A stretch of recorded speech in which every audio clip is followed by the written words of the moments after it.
नमस्कार दोस्तों, रुक्मणी क्लासेस के यूट्यूब चैनल में आप सभी का स्वागत है। जैसा कि आप देख रहे हैं, आज हम कक्षा 8 की जो गणित है उसके अगले चैप्टर की बात करेंगे।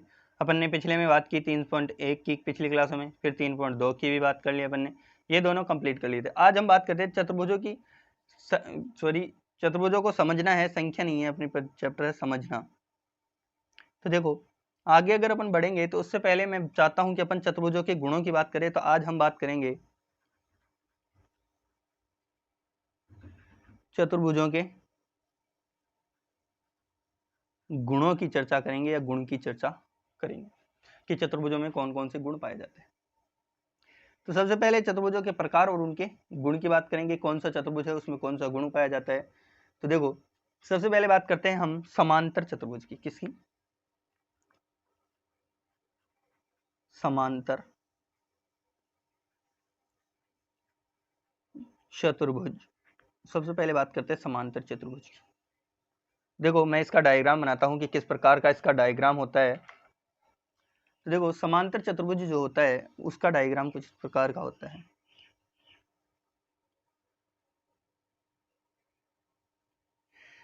ये इसके विकर्ण होते हैं। विकर्णों के बारे में मैंने आपको पहले ही बताया है कि विकर्ण कौन सा होता है। ठीक है, ये इसका केंद्र हो जाएगा। विकर्ण जहां काटते हैं वहां क्या कहलाता है? केंद्र कहलाता है। तो देखो, समांतर चतुर्भुज, इसकी परिभाषा बताएं कि एक चतुर्भुज जिसमें सम्मुख भुजाओं का प्रत्येक युग्म समांतर होता है। देखो, सम्मुख भुजाएं मतलब ये और ये दोनों सम्मुख भुजाएं। ठीक है, अर्थात प्रत्येक युग्म अर्थात इनका जोड़ा ये समांतर होता है। मतलब इनके यहाँ पर जो अंतर है वही अंतर यहाँ पर भी रहेगा, और इन रेखाओं को जितना ऊपर नीचे भेजोगे इन भुजाओं को, वहां पर भी इनका अंतर उतना ही होना चाहिए। और इन दोनों के मध्य भी यहाँ पर जितना अंतर है उतना ही अंतर इधर भी होना चाहिए। ये परिभाषा कहती है इसकी। क्या कह रही है? फिर देखो चित्र में कि वह चतुर्भुज जिसमें सम्मुख भुजाओं का प्रत्येक युग्म समांतर होता है, अर्थात प्रत्येक युग्म अर्थात प्रत्येक जोड़ा समांतर होता है, अर्थात ये दोनों जोड़े समांतर चलेंगे और ये दोनों समांतर चलेंगे। तो देखो, इसके गुण कौन कौन से हैं कि इसकी सम्मुख भुजाएं बराबर होती है। ये भुजा और ये भुजा बराबर होगी, ये भुजा और ये भुजा भी बराबर होगी। सम्मुख कोण बराबर होते हैं। सम्मुख कोण मतलब ये वाला कोण और ये वाला कोण बराबर होंगे, और ये वाला कोण और ये वाला कोण भी बराबर होंगे। ठीक है, सम्मुख भुजाएं बराबर मैंने पहले बता दिया। जो सम्मुख भुजाएं हैं वो समांतर होगी। ये भुजा समांतर, ये भुजा समांतर। सम्मुख कोण बराबर, ये एक भुजा इसके सामने का कोण ये है, दोनों समांतर। ये कोण दोनों समांतर। विकर्ण एक दूसरे को समद्विभाजित करते हैं, अर्थात विकर्ण जहां पर केंद्र बनाते हैं, काटते हैं, इधर इसका आधा हिस्सा हो गया, इधर इसका आधा हिस्सा हो गया, फिक्स आधा बीच से काटते हैं। विकर्ण भी एक दूसरे को फिक्स आधे बीच से काटते हैं। यह क्या हो गया? समांतर चतुर्भुज हो गया। यह केवल समझाने के लिए किया है। अगर आपको लिखना हो तो यह आपके पेज नंबर 61 पर है। कितने पर है? पेज नंबर 61 पर है। मेरे पास जो बुक है, सॉरी 60 नहीं 61 है, आप लोग देख लीजिए, लास्ट पेज पर है। उसके बाद बात करते हैं समांतर चतुर्भुज की। बात कर ली, उसके बाद बात करते हैं हम सम चतुर्भुज की। सम चतुर्भुज की देखो, सम चतुर्भुज क्या कहता है? सम चतुर्भुज क्या होता है कि अभी बात की थी सम बहुभुज या सम चतुर्भुज, तो वैसा ही अपन यह बात कर रहे हैं यहाँ पर। इसका भी एक डायग्राम बनाते हैं अपन कुछ इसी प्रकार का।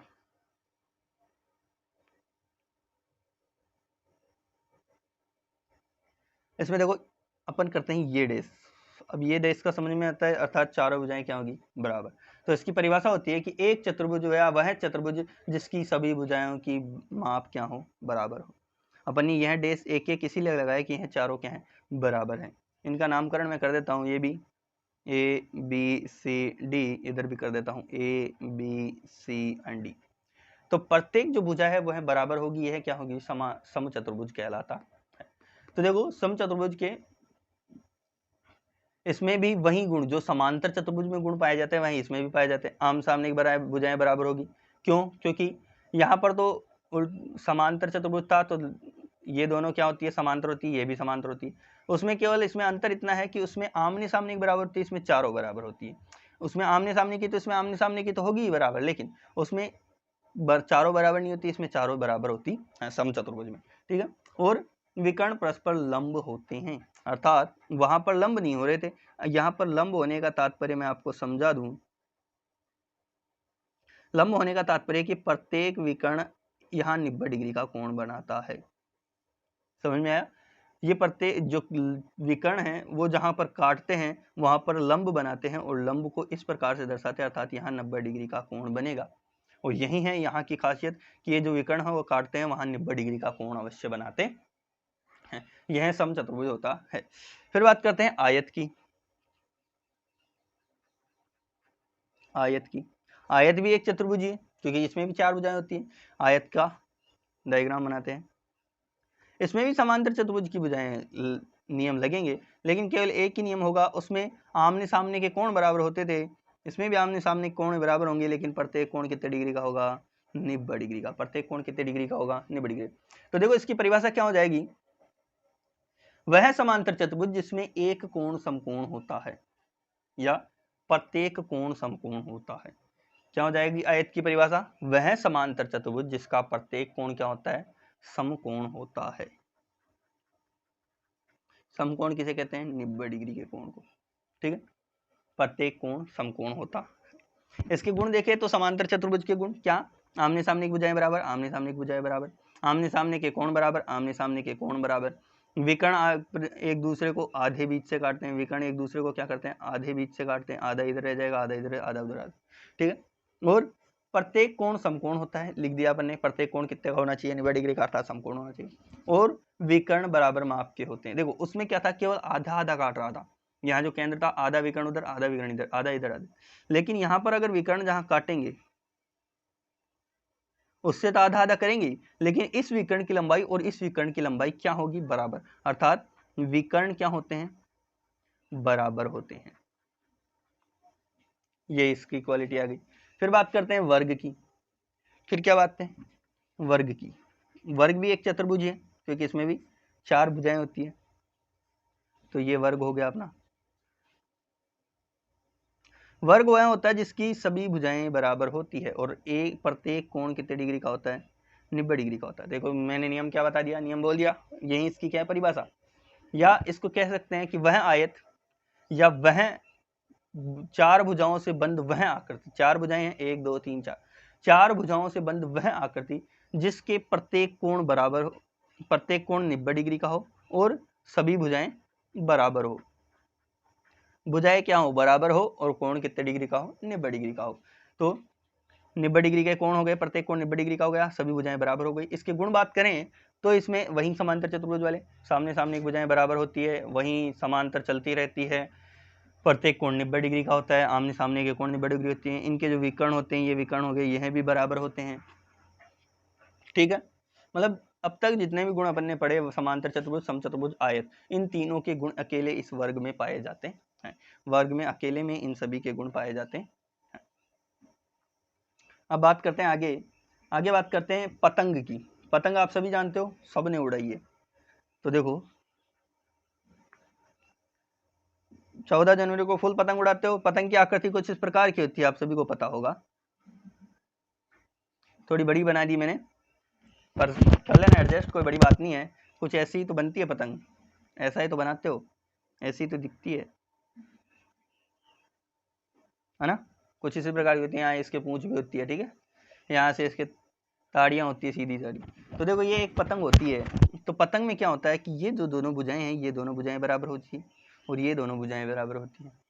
तो इसकी परिभाषा अगर अपन कहें कि वह चतुर्भुज जिसमें 2 आसन्न भुजाओं के युग्म बराबर होते हैं। आसन्न भुजाएं मतलब जिस बिंदु से जुड़ी हुई होती है। ये बिंदु है, इसकी ये भुजा और ये भुजा क्या होती है? आसन्न भुजा होती है। आसन मतलब जो टिक के बैठी हुई है आपस में।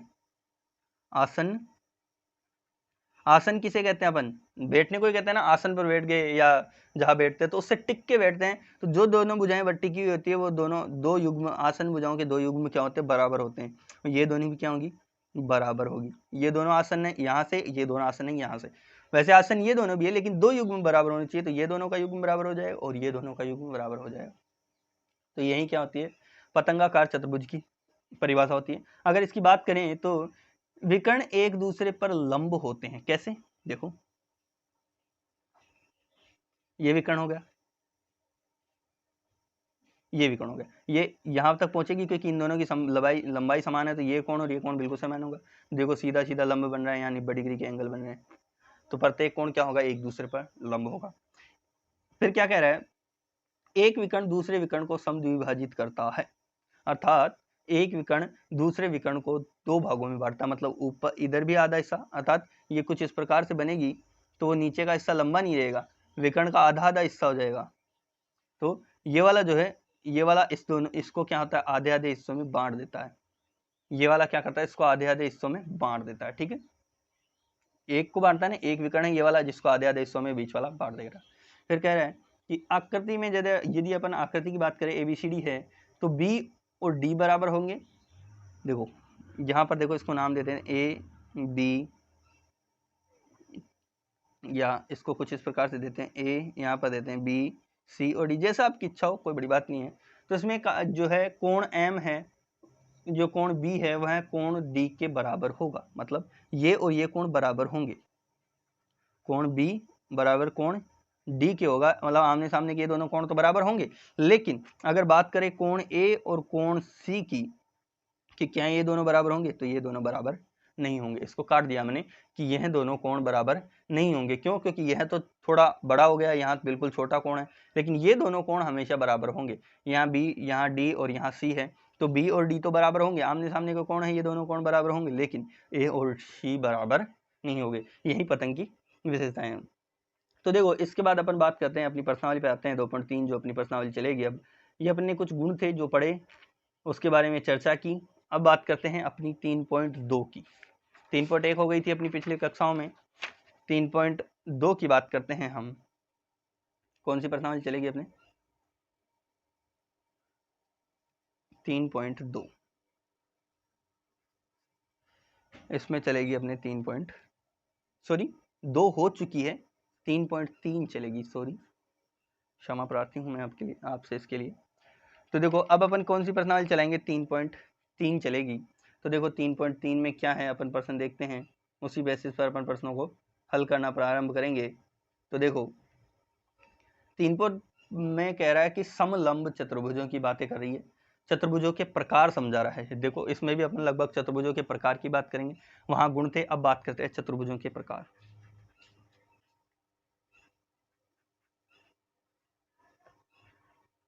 कि चतुर्भुज कितने प्रकार के होते हैं? बहुत से प्रकार होते हैं चतुर्भुजों के, समलंब, समद्विभुज, कुछ इस पर समलंब समलंब नहीं है, वैसे बहुत से चतुर्भुज होते हैं। तो देखो समलंब चतुर्भुज और समलंब, सबसे पहला प्रकार होता है चतुर्भुजों का समलंब चतुर्भुज। समलंब चतुर्भुज, तो देखो समलंब को समझते हैं हम, कुछ इस प्रकार समझते हैं कि समलंब एक ऐसा चतुर्भुज होता है जिसमें भुजाओं का एक युग्म समांतर होता है। समलंब मतलब एक ऐसा भुजाओं का युग्म होता है जिसमें एक युग्म बराबर होता है, समांतर होता है। क्या कह रहा है? समांतर। अगर इस शब्द के टुकड़े करें तो सम यानी होता है समान, सम यानी क्या होता है? समान। और अंतर प्लस क्या होता है? अंतर। अर्थात ये जो दोनों का अंतर है वह हर जगह क्या होगा? समान होगा। चाहे इसको अपन कितना भी दूर ले जाएं, इन दोनों के बीच का जो गैप है ये कम नहीं होना चाहिए। समझ में आया? कहीं भी ये भुजाएं मिलनी नहीं चाहिए, वो भुजाएं कहलाती समांतर। तो समलंब चतुर्भुज की क्या विशेषता है? कि ऐसा चतुर्भुज जिसकी दो भुजाएं, ये और ये दोनों क्या हो? समांतर हो। ये कोई भी दो भुजाएं क्या होनी चाहिए? समांतर होनी चाहिए। तो वो आमने सामने की दो भुजाएं होंगी जो समांतर होंगी, यह कहलाता है समलंब चतुर्भुज। तो देखो उसके बाद अपन बात करते हैं नेक्स्ट पतंग की। पतंग मैंने अभी अभी समझाया है आपको कि पतंग में क्या होता है। पतंग में जो इसकी आसन भुजाएं होती है वो बराबर होती है।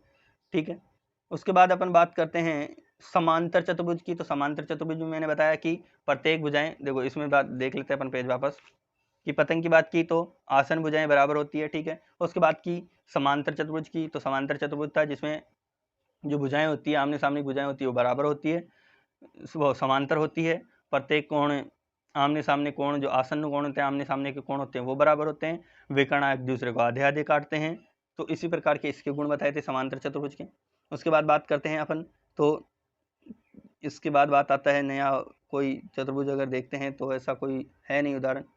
समांतर चतुर्भुज के कोण होते हैं, तो कोण आमने सामने के कोण बराबर होते हैं, मैंने ये बताया था आपको। अब देखते हैं हम प्रश्नों की तरफ बढ़ते हैं अपने। तो इसमें अपने समांतर चतुर्भुज चलेगा, मेन चलेगा समांतर चतुर्भुज, ठीक है। अब बढ़ते हैं प्रश्नों की तरफ। तो देखो एक एग्जाम्पल है, एग्जाम्पल नंबर 3 दिया हुआ है, इसको देखते हैं हम। एग्जाम्पल नंबर 3 या उदाहरण संख्या 3, उदाहरण संख्या 3, इसी को देखते हैं। क्या कह रहा है कि समांतर चतुर्भुज पी क्यू आर एस का परिमाप ज्ञात कीजिए। क्या ज्ञात करना है? परिमाप ज्ञात करना है। देखो आकृति दी हुई है अपने को, एक इस प्रकार का चित्र बना रखा है, इसका नाम दिया है पी क्यू आर और एस, ठीक है। ये इसके माप दिए हुए हैं। इसमें ये वाली लंबाई दी है 12 सेंटीमीटर और ये वाली लंबाई दी हुई है 7 सेंटीमीटर। तो देखो आप सभी को नियम पता है समांतर चतुर्भुज का कि आमने सामने की भुजाएं बराबर होती है, अर्थात ये 12 है तो यह भी क्या होगी 12 सेंटीमीटर, यह 7 है तो यह भी कितना होगा 7 सेंटीमीटर। समझ में आ गया। फिर कह रहा कि परिमाप, परिमाप किसे कहते हैं? बाहर का माप। देखो लिखो, शब्द को लिख के समझो, परिमाप, दो टुकड़े हो जाता है परि और माप। परि यानी क्या होता है? बाहर। परि यानी क्या होता है? बाहर। माप यानी क्या होता है? लंबाई। माप यानी क्या होता है? लंबाई। तो बाहर की लंबाई की बात कर रहा है। तो देखो अपने को एक भुजा दी 12, दूसरी दी 7। क्या कहा? क्या कहा? समांतर चतुर्भुज है, तो समांतर चतुर्भुज के आमने सामने के कोण बराबर होते हैं, आप सभी को पहले पता था। अर्थात ये 12 है तो सामने वाला भी 12 होगा, ये 7 है तो ये वाला भी 7 होगा। परिमाप ज्ञात करना है, तो अपने को क्या दिया है? पी क्यू दिया है 12, तो एस आर भी क्या हो जाएगा? 12 ही हो जाएगा। और उसने दिया है क्यू आर बराबर दिया है 7, तो पी एस भी क्या हो जाएगा? 7 के ही बराबर हो जाएगा। तो परिमाप ज्ञात करना है, तो परिमाप क्या हो जाएगा? P Q plus Q R plus R S plus S P बराबर कितना होना चाहिए? इनके योग के बराबर। तो देखो वैल्यू रख लेते हैं, 12 प्लस 7 प्लस 12 प्लस 7, योग करते हैं तो होते हैं 24 और प्लस के 14। तो देखो योग करते हैं, 4 और 4 8, 2 और 1 3, 38। क्या हो गया? 38। और यही क्या आ गया अपना आंसर। इसका परिमाप क्या आ गया अपने पास? 38 आ गया। इसका परिमाप क्या आ गया अपने पास? 38 आ गया। इसके बाद बात करते हैं कोण ज्ञात करने के लिए। तो समांतर चतुर्भुज के कोणों की भी बात कर सकता है। जैसे एक क्वेश्चन दे दिया अपने को, जैसे अपने को उदाहरण नंबर, आगे के उदाहरण की बात करते हैं, या एक क्वेश्चन के उठा लेते हैं अपन कोई सा भी। जैसे कोई डायग्राम दे दिया अपने को, मैं अपने हिसाब से एक क्वेश्चन बना रहा हूँ कि जैसे एक समांतर चतुर्भुज दे दिया अपने को, समांतर चतुर्भुज है, ठीक है। थोड़ी चित्र में प्रॉब्लम हो गई है। इसके कुछ कोण दिए हैं, उसने इस कोण को दे दिया केवल 80 डिग्री, ठीक है। इस कोण के बाद में उसने दिया सामने वाला कोण, इसके सामने वाला कोण दिया x, इधर वाला दे दिया z, और ये वाला जो बाहर उसने निकाला था, बाह्य कोण निकाला था, उसकी मान दे दिया y, ठीक है। तो आप सभी को पता है कि आमने सामने के कोण क्या होते हैं? समांतर चतुर्भुज में आमने सामने के कोण बराबर होते हैं। आमने सामने के कोण क्या होते हैं? बराबर होते हैं। तो देखो इसको मैं नामकरण भी कर देता हूँ त्रिभुज का, सॉरी समांतर चतुर्भुज का A B C and D.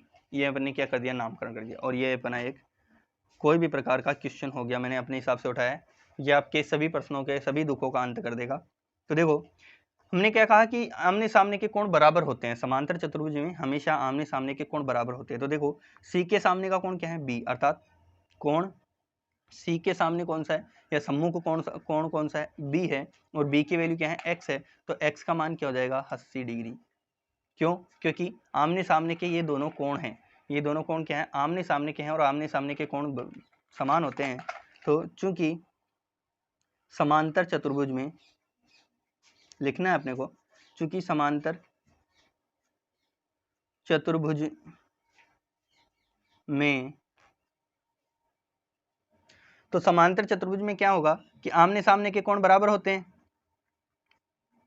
लिखना है ये चीज, आमने सामने के कोण बराबर होते हैं।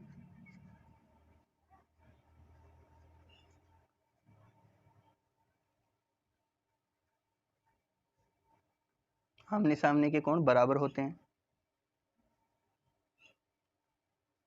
अतः आमने सामने के कोण बराबर होते हैं, अतः कोण C बराबर क्या हो जाएगा, कोण B। तो C और B की वैल्यू क्या हो जाएगी, अर्थात x बराबर क्या हो जाएगा, 80 डिग्री। ये चीज मैंने वहां समझाया था, यहाँ लिख दिया, ठीक है। ये चीज ऐसे करनी है। फिर बाद में देखना है, चूंकि अपने को पता है अंतः कोणों का योग कितना होता है, चूंकि समांतर चतुर्भुज के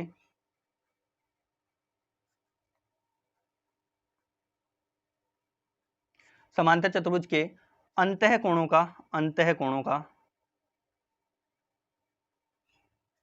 का योग बराबर 360 डिग्री होता है। अपने को यह चीज पता है, समांतर चतुर्भुज के अंतः कोणों का योग कितना होता है, 360 डिग्री होता है। ये चीज अपने को पता है, तो अपने को क्या करना है, जब अंतः कोणों का योग 360 डिग्री होता है, तो चूंकि कोण B बराबर कितना हो गया, 80 डिग्री, कोण C बराबर कितना हो गया, 80 डिग्री, कोण A की बात करें जो किसके बराबर होगा, कोण D के। क्यों, क्योंकि यह भी क्या है, आमने सामने के कोण है, कोण A कोण D क्या है, आमने सामने के कोण है। तो इसको क्या करेंगे, बराबर कितने के हो जाएगा, 360 के। तो अर्थात कोण A प्लस कोण B प्लस कोण C प्लस कोण D बराबर कितना हो जाएगा, कितने के बराबर हो जाएगा, 360 के, ठीक है।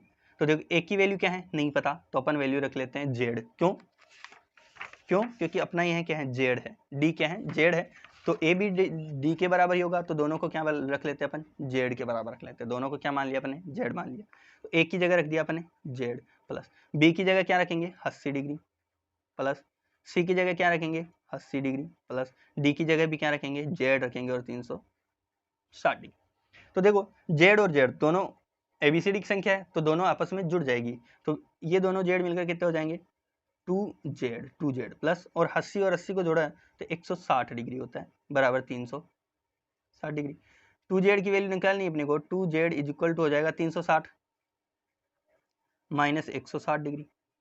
अगर इसको लेस करते हैं, Z बराबर क्या हो जाएगा, 160, देखो 2Z है, 160 में से 360 में से 160 लेस करते हैं तो 0, 6 में से 6 गए तो 0, और 3 में से 1 जाते हैं तो 200 डिग्री, और Z की वैल्यू हो जाएगी 200 डिग्री अपॉन 2। क्यों, क्योंकि यहाँ 2 था, इधर कैंची गुणा करते हैं तो ये 2 है, तो उसका भाग चला जाएगा, इधर गुणा में था उधर भाग में चला जाएगा, Z की वैल्यू हो जाएगी 100। अर्थात कोण A कितना हो गया, 100, और कोण Z कितना हो गया, 100, ये 80 हो गया था। अब बात कर रहा है Y की। तो आप सभी को पता है, चूंकि समांतर रेखा पर, चूंकि एक रेखा के किसी भी बिंदु पर, रेखा के बिंदु पर बनने वाले कोणों का मान 180 डिग्री होता है। तो वहां क्या था, कोण Z प्लस कोण Y बराबर कितना हो जाएगा, 180 डिग्री। Z का मान है 100, तो 100 प्लस कोण Y बराबर क्या हो जाएगा, 180 डिग्री। तो कोण Y बराबर क्या हो जाएगा, 180 डिग्री माइनस 100, और कोण Y की वैल्यू क्या हो जाएगी, 80 डिग्री। Y की वैल्यू भी क्या हो जाएगी, 80 डिग्री। तो यहाँ पर अपने Y की वैल्यू क्या आ गई, 80 डिग्री आ गई, ठीक है, समझ में आया। तो इसी प्रकार अपन इसको हल कर लेंगे, तो यह क्या हो जाएगा, बिल्कुल सरल हो जाएगा। तो रेखिक कोण थे, इनकी वैल्यू निकाल ली अपन ने, यह बिल्कुल बहुत ही सिंपल तरीके से अपना प्रश्न हल हो गया। इसके बाद अपन बात करें तो प्रश्नावली की बात करेंगे अब नेक्स्ट में अपन, और एक उदाहरण देखकर अपन प्रश्नावली 3.3 पर बढ़ेंगे। तो तब तक के लिए धन्यवाद, मिलते हैं अगली क्लास में। यह वीडियो हम यहीं समाप्त करते हैं, नेक्स्ट क्लास में मिलते हैं नेक्स्ट वीडियो के साथ। और अभी तक आप लोगों ने हमारे चैनल को सब्सक्राइब नहीं किया है तो चैनल को सब्सक्राइब कर लीजिए, बेल आइकन को प्रेस कीजिए, ताकि आपको हमारे चैनल से संबंधित वीडियोज़ का नोटिफिकेशन सबसे पहले मिलता रहे। धन्यवाद।